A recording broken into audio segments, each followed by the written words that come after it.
Welcome to Relation Tales. Please like this video and subscribe Relation Tales. We're grateful for each and every one of you. Let us know where in the world you're tuning in from. We'd love to hear from you in the comments. Let's begin. From the outside, my marriage looked like a postcard. A cozy suburban house, golden porch light, her laughter drifting through open windows, and my car always parked neatly in the driveway by 6. But if you look closely, you'd see what I had been pretending not to. Hairline cracks beneath the perfect picture. My name's Daniel Cole, 34, an architect who believed marriage was built like a home, with time, trust, and careful hands. My wife, Claire, was the kind of woman who could light up a room with one glance. I used to think she only smiled like that for me. I was wrong. It started small, the little things people tell you not to worry about. Her phone always face down. Her laughter over text she never explained. Late nights that turned into early mornings finishing work. I told myself she was tired. I told myself she deserved freedom. I told myself too many lies because I loved her. One morning, I made her breakfast, coffee the way she liked it, vanilla creamer, a slice of toast cut diagonally. No butter because she said it felt heavy. She walked into the kitchen, phone in hand, smiling at something on the screen. "You're in a good mood," I said, pouring the coffee. She barely looked up. "Just a text from Ashley. Girls' brunch tomorrow." "Sounds fun," I said. "Need me to drop you off?" She laughed. "It's brunch, not a board meeting, Daniel." It was supposed to be a joke, but there was a sharpness behind her tone. Something new, something cold. I swallowed it down, pretending I didn't notice. That night, she came home smelling faintly of whiskey and someone else's cologne. When I asked how brunch went, she shrugged. "You wouldn't know anyone there." That was when I started noticing the messages she deleted. The missed calls that came at midnight. The way she'd hum while dressing up, but not for me. Still, I said nothing. Because love, when it's dying, makes you desperate to believe it's alive. Weeks passed, and then came that Saturday night. She wanted to host a small dinner for her friends. I told her I was exhausted after a 12-hour shift finalizing a project. She smiled sweetly, kissed my cheek, and said, "Come on, one dinner won't kill you." If only I knew how right she was. I spent the day helping her set the table, lighting candles, slicing fruit, pretending everything was fine. The guests arrived. Laughter, perfume, and the clinking of glasses filled the air. Her ex, Kyle, showed up too. She said he was just a friend now. I forced myself to believe it. The night blurred into chatter and inside jokes I wasn't part of. Every word felt like static, until one of her friends, Lindsay, the one who always drank too fast, leaned across the table and grinned.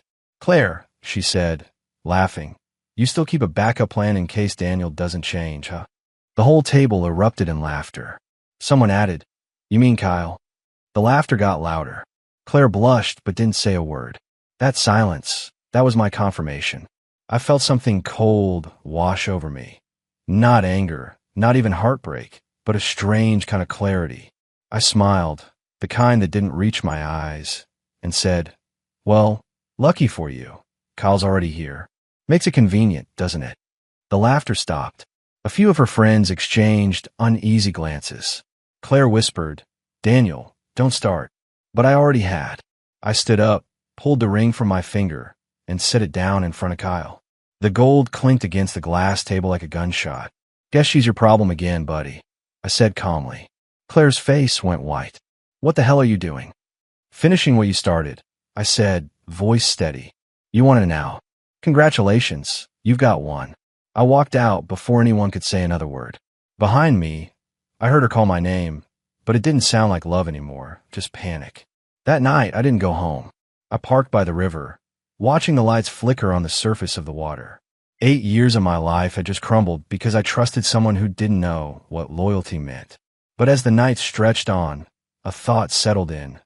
Calm, dangerous, and deliberate.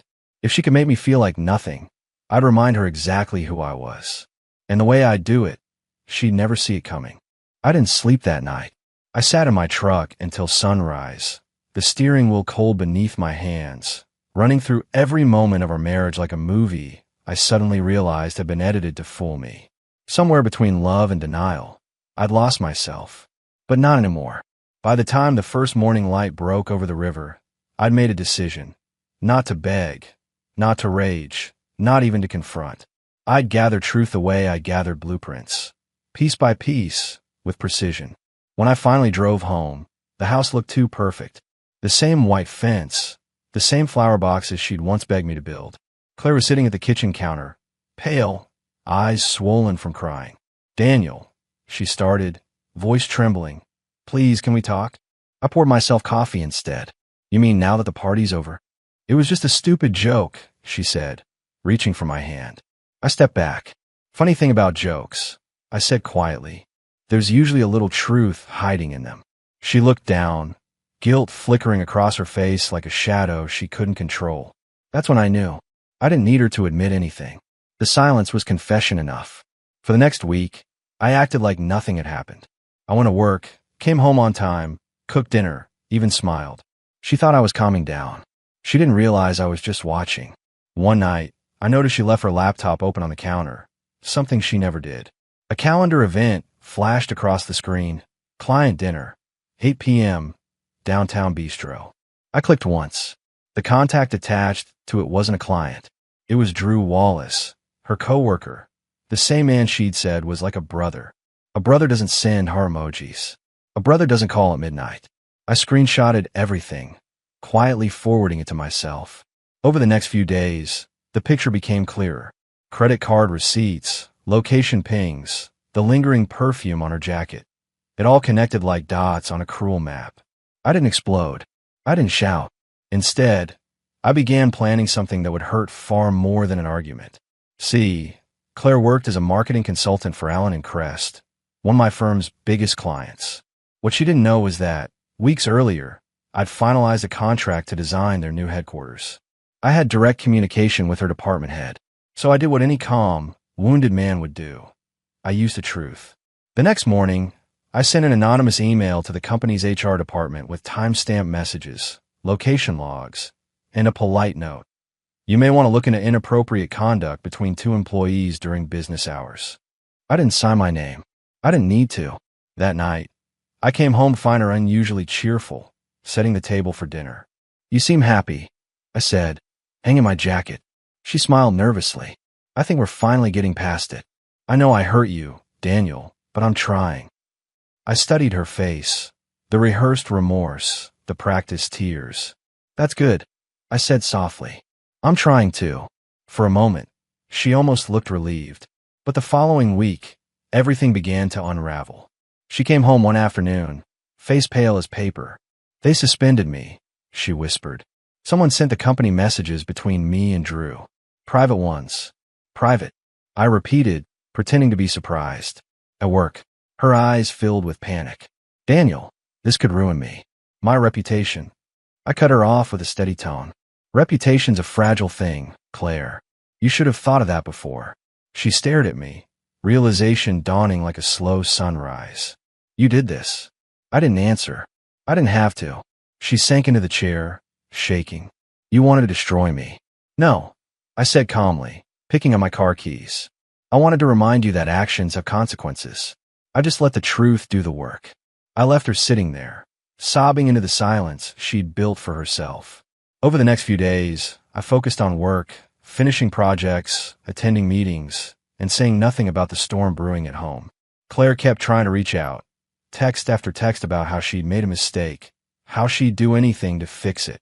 But forgiveness isn't something you can beg for after treating love like a hobby. The night she finally broke down, she came to my office, mascara smudged, clutching a letter.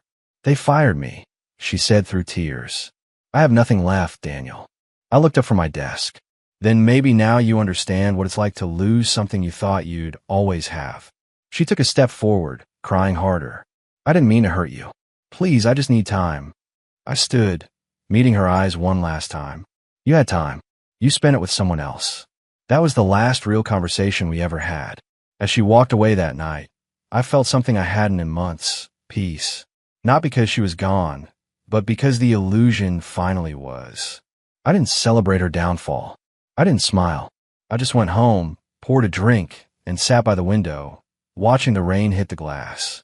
For the first time in years, the house felt quiet, empty, honest, and that silence was its own kind of freedom. The weeks after Claire's firing felt strange, like waking up in a familiar room that suddenly didn't belong to me. Every trace of her lingered. Her perfume still clung to the curtains, her shoes still sat by the front door, and the wedding photo on the mantel stared back at me like a ghost that refused to leave. But I didn't take it down. Not yet. Because I wanted to see it every day, not as a reminder of her, but of what I'd survived. Work became my therapy. I poured every ounce of anger, confusion, and quiet heartbreak into new designs. The late nights, the drafting tables, the smell of graphite and coffee, they gave me peace. My assistant, Maya, noticed a shift. "You're different lately," she said one afternoon, handing me blueprints. "Calmer, but heavier somehow." I smiled faintly. Maybe I'm finally learning that peace doesn't mean the storm is over. It means you've stopped being afraid of the rain. She didn't press further. Maya wasn't the kind of person who needed explanations. She read between silences. Meanwhile, Claire kept trying to reach me. Texts turned to calls. Calls turned into handwritten letters. I didn't respond. She'd lost her job. Her friends distanced themselves. And Drew, the man she risked everything for, vanished once the company scandal hit. Poetic, really. The man she defended so fiercely disappeared the moment she fell. But karma didn't need my help. It was already doing its work. One afternoon, as I left a client meeting, I spotted her waiting outside my office building. She looked thinner, paler, like guilt had carved her hollow. "Daniel, please," she said as I walked past. "Just hear me out." I stopped, but didn't turn around. "I've already heard enough, Claire." Her voice cracked. "I lost everything. My job, my apartment, my friends. I can't even look my parents in the eye. I know I deserve this, but please don't hate me." I finally faced her, my tone steady. "Hate takes energy. You already took too much of mine." Tears streamed down her face. "I thought he cared about me. Drew, he promised." "Let me guess." I interrupted. "He promised he'd leave his girlfriend? That he'd build a future with you once things calmed down?" Her silence told me I was right. I sighed, softer this time. "You traded loyalty for excitement. You confused love with attention. That's not a mistake you can apologize your way out of." She stepped closer, desperation in her eyes. "Daniel, please. I just need a second chance." I met her gaze, and for a brief moment, I saw the woman I used to love. The laughter, the warmth, the way she once looked at me, as if I was her world. But that version of her was gone. "I gave you 8 years of chances," I said quietly. "Now I'm giving myself one." I walked away before she could say another word. That night, I went home to an empty house that didn't feel like a grave anymore.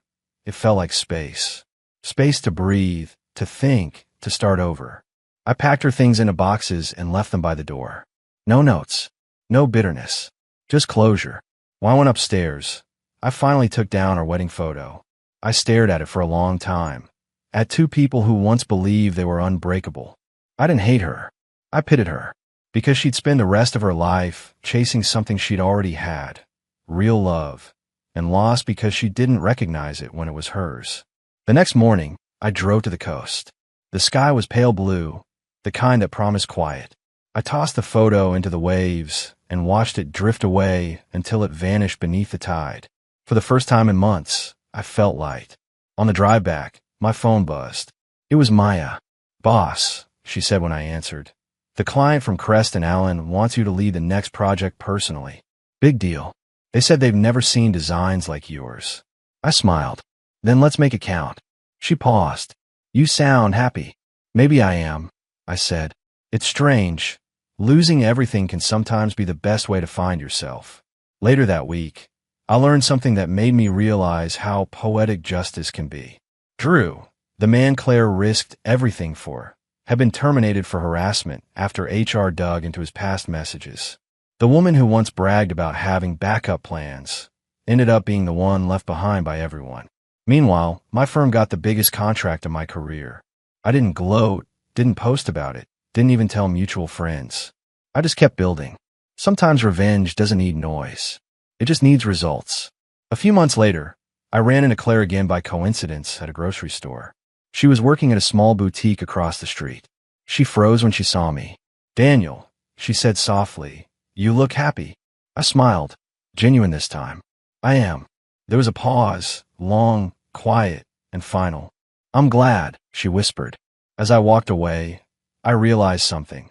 The sweetest revenge isn't ruining someone's life. It's rebuilding your own until there's no longer matters. Months passed, and the bitterness that once lived in me began to fade like fog burned away by sunlight. I wasn't angry anymore. Not at Claire, not even at myself. There was just a quiet acceptance, the kind that comes when you stop asking why something happened and start understanding what it taught you. I had moved into a new place by then, an apartment overlooking the city skyline. It wasn't as big as the house, but it felt alive. There were no memories clinging to the walls, no ghosts of broken promises whispering through the hallways. Just silence. Honest, calm silence. Every morning I'd stand on the balcony, coffee in hand, watching the city wake up. The world kept turning, people kept rushing, and somehow, I had finally caught up with myself. One morning, Maya stopped by to drop off documents. She took one look around and smiled. "It suits you," she said. "What does?" I asked. "This life," she replied simply. "It finally looks like it belongs to you." Her words hit harder than I expected, because for years, I've been building a life around someone else's approval, around Claire's happiness, her validation, her dreams. I'd lost sight of the fact that I had my own. Work flourished. My firm expanded into new cities, and clients began calling me directly by name. My designs were featured in magazines I'd only ever dreamed of being in. For the first time, my success wasn't something I was sharing out of guilt. It was mine, earned, deserved. And yet, life has a strange way of circling back when you least expect it. One afternoon, as I was leaving a conference, I saw Claire standing across the street. She looked different, not glamorous like before, simpler, humbler. There was a quiet sadness in her eyes, but also something human, something that reminded me that we were both just people who made mistakes. She walked up slowly. "I heard about your company," she said softly. "You did it, Daniel.